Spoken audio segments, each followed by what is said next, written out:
Thank you, Mr. Speaker. This is an important piece of legislation that we're voting on for the Commonwealth of Pennsylvania. This is a piece of legislation which protects our taxpayers and puts them first and foremost. Let's go back to how we got here. Back in the spring, we had the opportunity to send the Senate a budget that was balanced, something that meets our constitutional requirement. We had the spending, we had the revenue, they were in sync. We sent it over to the Senate.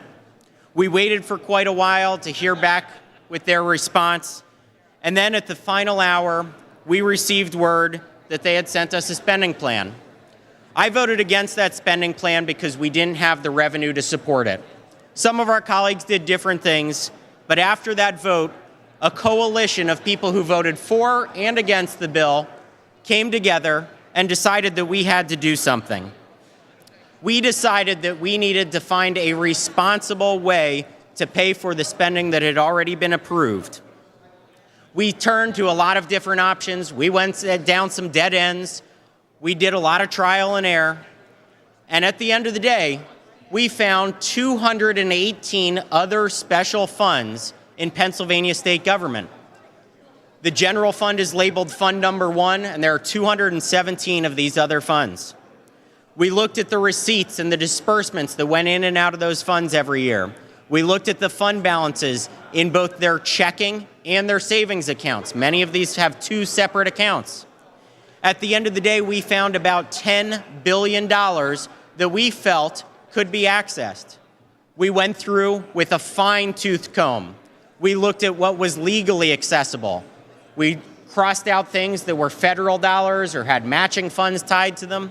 Then we looked at what was financially accessible. Again, not trying to disrupt the operation of these funds. We scoured and found out that we had what we believed was $1.2 billion that was accessible.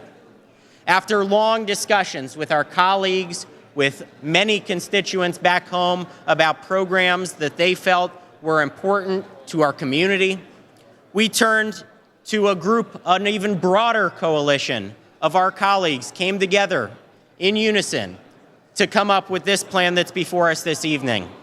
This is a real solution to the spending and the deficit that is accrued here in Pennsylvania. It's something that we should be proud of. Before having a knee-jerk reaction and turning to taxpayers for one more dollar of their hard-earned money, we have a solution here in front of us that relies on money that has already been collected from our taxpayers.